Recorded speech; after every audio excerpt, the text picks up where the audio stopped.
Assalamualaikum dear students, I hope all of you will be fine. Today our topic is from unit number 1, class 9, and our topic is computer software. Beta, what is software? Software is a set of instructions given to computer to perform some specific task. Instructions. बेटा आप देखिए computer ने जब भी कोई काम करना होता है तो उसके अंदर आप उसको कोई ना कोई इंस्ट्रक्शन देते हैं जिनके मुताबिक वो अपना टास्क परफॉर्म करते हैं। इंस्ट्रक्शंस आप किस फॉर्म में देते हैं? In the form of softwares. आप सिस्टम्स को जो है कंप्यूटर के अंदर डिफरेंट सॉफ्टवेयर इंस्टॉल करते हो और सॉफ्टवेयर जो है आप बिल्ड करते हो by using different programming languages. जब आप सॉफ्टवेयर बिल्ड कर लेते हो तो फिर वो कंप्यूटर को वो सॉफ्टवेयर बताते हैं कि उन सॉफ्टवेयर ने कंप्यूटर से क्या काम लेना है और कैसे काम लेना है, what to do and how to do. तो basic there are two types of software, system software and application software. Today we will study बेटा system software. As the word indicates system, तो सिस्टम सॉफ्टवेयर वो software जो कि आपके computer system को run करने में हेल्प करता है। अगर आपने एक कंप्यूटर सिस्टम खरीद लिया, जब तक आप उस कंप्यूटर सिस्टम के अंदर अपना सिस्टम सॉफ्टवेयर इंस्टॉल नहीं करेंगे उस वक्त तक वो कंप्यूटर के अंदर लाइव नहीं आएगी, वो किसी काम का नहीं है, एक डमी मशीन है। तो उसके लिए बेटा आपके जो सिस्टम सॉफ्टवेयर है बेसिकली आपको ये पता है वो कौन से हैं। उनमें हमारे पास ऑपरेटिंग सिस्टम्स आते हैं, ओएस जिसमें आपके पास विंडोज आ जाती हैं। विंडोज के अंदर आपके पास विंडोज 7, विंडोज 8, एक्सपी विंडोज आ गई, ठीक है। इसी तरह लिनक्स ऑपरेटिंग सिस्टम है, यूनिक्स ऑपरेटिंग सिस्टम है। आप डिफरेंट ऑपरेटिंग सिस्टम को यूज करके अपने सिस्टम के अंदर को क्या करते हैं, उसको आप एक तरीके से ऑपरेट करना स्टार्ट कर देते हैं। जब तक सिस्टम सॉफ्टवेयर कंप्यूटर के अंदर नहीं है तो आपका कंप्यूटर किसी काम का नहीं है। तो सिस्टम सॉफ्टवेयर क्या करता है, आपकी बुक के अंदर क्या लिखा हुआ है बेटा, आपकी बुक से कोई पॉइंट्स उठाए हैं, उसमें ये है कि every computer must have operating system to run other programmes.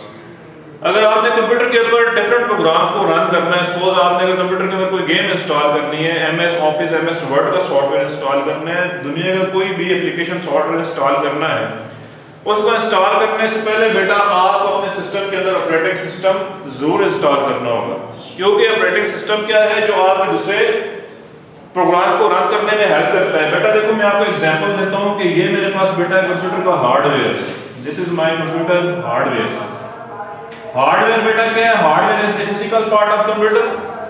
आपने इस कंप्यूटर के हार्डवेयर को अगर वर्किंग में लाना है तो उसके लिए आपने क्या करना है, कंप्यूटर हार्डवेयर के ऊपर आपने क्या करना है जी, सिस्टम सॉफ्टवेयर को इंस्टॉल करना है। तो सिस्टम सॉफ्टवेयर को आप जब इंस्टॉल करेंगे तो आपके पास डिफरेंट वैरायटीज आती है सिस्टम सॉफ्टवेयर की, जिसके अंदर हमारे पास आ गया विंडोज में आपके पास आ गया विंडोज 7, 8, इसी तरह लिनक्स ऑपरेटिंग सिस्टम है, यूनिक्स ऑपरेटिंग सिस्टम है। तो ये डिफरेंट ऑपरेटिंग सिस्टम्स है। आप जैसे ही ये विंडोज वगैरह ऑपरेटिंग सिस्टम इस हार्डवेयर के ऊपर इंस्टॉल करेंगे तो ये हार्डवेयर क्या हो गया, एक्टिव हो गया। जब तक ये सॉफ्टवेयर आपके हार्डवेयर में इंस्टॉल नहीं होंगे तो ये आपका हार्डवेयर एक्टिव नहीं होगा बेटा। तो अब आगे देखते हो बता देते हैं basic task of operating system. जब आपने इस हार्डवेयर पे ये सिस्टम सॉफ्टवेयर इंस्टॉल कर दिया तो अब ये क्या करेगा, recognising input from the keyboard. अब आप इस काबिल हो जाएंगे कि आप कीबोर्ड से कंप्यूटर को कोई इनपुट दे सके। आप कीबोर्ड से कंप्यूटर को इनपुट देने के काबिल कब हुए बेटा, जब आपने सिस्टम के ऊपर हार्डवेयर के ऊपर क्या इंस्टॉल किया, सिस्टम सॉफ्टवेयर, आपने operating system sending output to display screen. देखें बेटा अगर कंप्यूटर का अगर एक बेसिक स्ट्रक्चर देख ले तो मेरे पास ये आ जाता है बेटा कीबोर्ड, ये आपका आ गया, ये बीच में आपका प्रोसेसर जिसको आप सीपीयू भी कहते हैं, और वैसे ही होती सिस्टम यूनिट है। और उसके बाद बेटा आ जाता है हमारे पास मॉनिटर जो कि आपकी आउटपुट स्क्रीन होती है। तो अब आपके ये सारे कंपोनेंट्स कंप्यूटर के तब ही फंक्शनल होंगे जब आप इस कंप्यूटर के ऊपर अपना ऑपरेटिंग सिस्टम इंस्टॉल करेंगे। तो आप जैसे ऑपरेटिंग सिस्टम इंस्टॉल होगा तो आप कीबोर्ड से कंप्यूटर को क्या दे सकते हैं, इनपुट दे सकते हैं। कंप्यूटर क्या करेगा, उसको प्रोसेस करेगा, प्रोसेस करने के बाद आपको स्क्रीन के ऊपर आउटपुट भी देगा।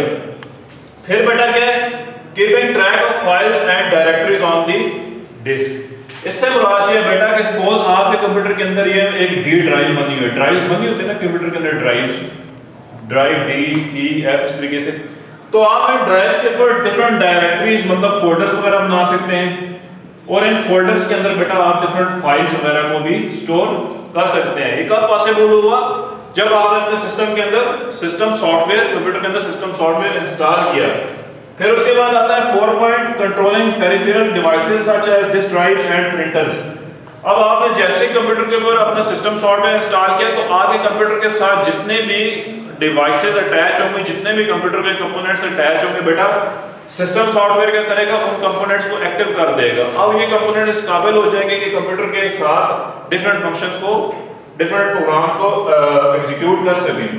फिर बेटा आता है आपका जब भी कंप्यूटर ऑन होता है, एक और मेन पॉइंट बेटा आपने ध्यान में रखना है, वो अक्सर एमसीक्यूज में भी आता है कि which is the first program that is loaded into memory when computer turns on। तो बेटा आपने याद रखना है हमेशा जैसे ही आपका कंप्यूटर ऑन होता है उसके अंदर जो सबसे पहले आपका प्रोग्राम लोड होता है मेमोरी के अंदर, आपकी रैम के अंदर बेटा, वो आपका ऑपरेटिंग सिस्टम होता है जिसको आप सिस्टम सॉफ्टवेयर कहते हैं। It brings life to computer. अगर आपके कंप्यूटर के अंदर सिस्टम सॉफ्टवेयर नहीं है तो it is a dummy machine, you can not use computer और process any kind of information. तो इसको बेटा आपने याद रखना है। उसके बाद है जी डिवाइस ड्राइवर्स। तो बेटा डिवाइस ड्राइवर, ड्राइवर तो आपको पता है किसको कहते हैं, वही ड्राइवर जो ज्यादा आपके गाड़ियां चलाते हैं, सुखियां चलाते हैं, उसको कहते हैं। तो बेटा ये इसी तरह आपके कंप्यूटर के साथ जो डिफरेंट डिवाइसेस अटैच होती है उनको आपको जब रन करना होता है कंप्यूटर के साथ, उनको आपने चलाना होता है, तो उसके लिए आप उन डिवाइसेस के ड्राइवर्स को इंस्टॉल करते हैं। बाज ड्राइवर्स जो होते हैं वो आपका ऑपरेटिंग सिस्टम जिस तरह विंडोज 10 है या विंडोज 8 है, ऑटोमेटिकली उन डिवाइसेस को उठा लेते हैं, उनके ऑटोमेटिकली ड्राइवर इंस्टॉल कर देते हैं। लेकिन बाज डिवाइसेस जिस तरह आपने सपोज प्रिंटर कोई स्कैनर अटैच किया कंप्यूटर के साथ और अगर कंप्यूटर ने उसको रिकॉग्नाइज नहीं किया डिवाइस को, तो आप क्या करेंगे, उस डिवाइस के ड्राइवर्स फिर खुद इंस्टॉल करेंगे।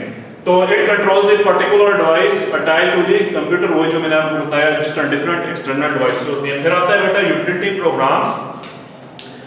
आपकी कंप्यूटर की फंक्शनैलिटीज को इनहांस करने के लिए, बेस्ट ऑप्टिमल रिजल्ट देने के लिए, ऑप्टिमाइज करने के लिए जो कंप्यूटर के अंदर डिफरेंट प्रोग्राम्स होते हैं जो कि आपके कंप्यूटर की फंक्शनैलिटी को बढ़ाते हैं, उनको कहते हैं utility programmes.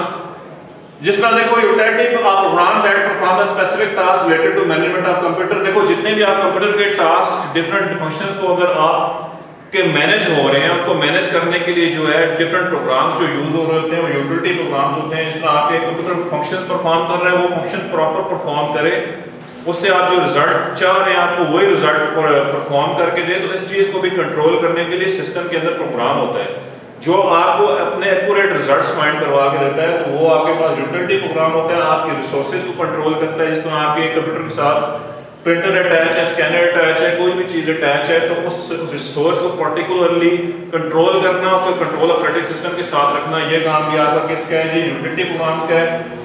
Files as a password protection, files को पासवर्ड में प्रोटेक्शन करवाना। और जो है उसके बाद मेमोरी मैनेजमेंट। ठीक है बेटा, आप अपनी मेमोरी को अगर मैनेज करना चाहते हैं उसके लिए भी आपके यूटिलिटी प्रोग्राम है। वायरस प्रोटेक्शन, अगर आपके सिस्टम के अंदर कोई वायरस आ गया बेटा तो उस वायरस से प्रोटेक्ट करने के लिए आप डिफरेंट एंटीवायरस इंस्टॉल करते हैं, तो वो भी यूटिलिटी प्रोग्राम्स के अंदर आते हैं। फाइल कंप्रेशन आता है। कंप्रेशन से बना चाहिए जब अपनी फाइल को आप अगर ह्यूज साइज की उसको छोटे साइज का बना रहे हैं तो उसके लिए आप डिफरेंट सॉफ्टवेयर यूज करेंगे, तो वो भी यूटिलिटी प्रोग्राम्स के अंदर आते हैं। एग्जांपल इसके अंदर आ गए virus scanning software, backup software, scan disk software, disk fragmentation. इससे मुराद है कि आपकी जो मेमोरी है वो लॉस ना, उसके अंदर फ्रेगमेंट्स बनने से बचाने के लिए भी सर्टेन सॉफ्टवेयर यूज होते हैं जिनको हम यूटिलिटी प्रोग्राम्स के अंदर लेके आते हैं। बेटा एट द एंड हमारे पास आता है लैंग्वेज ट्रांसलेटर्स। तो लैंग्वेज ट्रांसलेटर्स बेटा are translator are processors are software which are used to convert programming language source code into machine code. बेटा देखो एक बात आप हमेशा याद रखें, आपका कंप्यूटर जो लैंग्वेज अंडरस्टैंड करता है वो कौन सी लैंग्वेज है, बाइनरी। अगर आपका जो सॉफ्टवेयर है आप उसके ऊपर कोई भी काम दुनिया का कर रहे हैं तो जब तक वो कंप्यूटर उसको अपनी लैंग्वेज के अंदर ट्रांसलेट नहीं करेगा कंप्यूटर को कोई समझ नहीं आएगी कि आप उसको क्या कह रहे हैं हमें करके दें। तो उसको ट्रांसलेट करने के लिए तो 3 basic types of programs design किए गए, जिसमें एक आ जाता है कंपाइलर, फिर असेंबलर और फिर इंटरप्रेटर आ जाता है। बेटा जो कंपाइलर है, एक बार याद रखें, सपोज मैंने 1 2 3 4 5 लाइंस ऑफ कोड लिखा हुआ है, ये 5 लाइनों का मेरा एक कोड है, और कंपाइलर और इंटरप्रेटर याद रखना ये दोनों जिस कोड को कन्वर्ट करते हैं आपके मशीन लैंग्वेज कोड में, वो हाई लेवल लैंग्वेज में लिखे होते हैं, हाई लेवल लैंग्वेज में। तो अब ये जब भी कंपाइलर आपके कोड को इंटरप्रेट इंटरप्रेट करेगा आपके मशीन लैंग्वेज में, तो इस पांचों के पांचों लाइंस ऑफ कोड को एज ए होल एक ही गो में क्या करेगा जी, इंटरप्रेट करेगा, लेकिन कंपाइल करेगा, ठीक है, ट्रांसलेट करेगा। और अगर आप इनका इंटरप्रेटर काम कर रहा है तो वो क्या करेगा, पहले एक लाइन को ट्रांसलेट करेगा, फिर दूसरी को, फिर तीसरी को, फिर चौथी को और फिर पांचवें को करेगा। और जो आपका लास्ट में रह गया वो असेंबलर है बेटा। असेंबलर जो है लो लेवल लैंग्वेज को कन्वर्ट करता है मशीन लेवल लैंग्वेज में, लो लेवल लैंग्वेज। और लो लेवल लैंग्वेज भी कौन सी, लो लेवल लैंग्वेज में आपके पास आती है असेंबली लैंग्वेज। तो असेंबली लैंग्वेज में बेटा आपके जो कोड लिखा होता है वो लिखा होता है निमोनिक कोड्स की फॉर्म में, निमोनिक कोड्स की फॉर्म में। तो निमोनिक कोड में इसका मैं कहता हूं ए सब बी, तो इसका मतलब ये है कि ए से माइनस करो बी को। तो अब जब आपका असेंबलर कोड को ट्रांसलेट करेगा बेटा, तो वो कौन सा कोड होगा, वो आपका असेंबली लैंग्वेज का कोड होगा जो कि लो लेवल लैंग्वेज के अंदर आती है। This is all for today. If you have any question you can give in the comment. Thank you.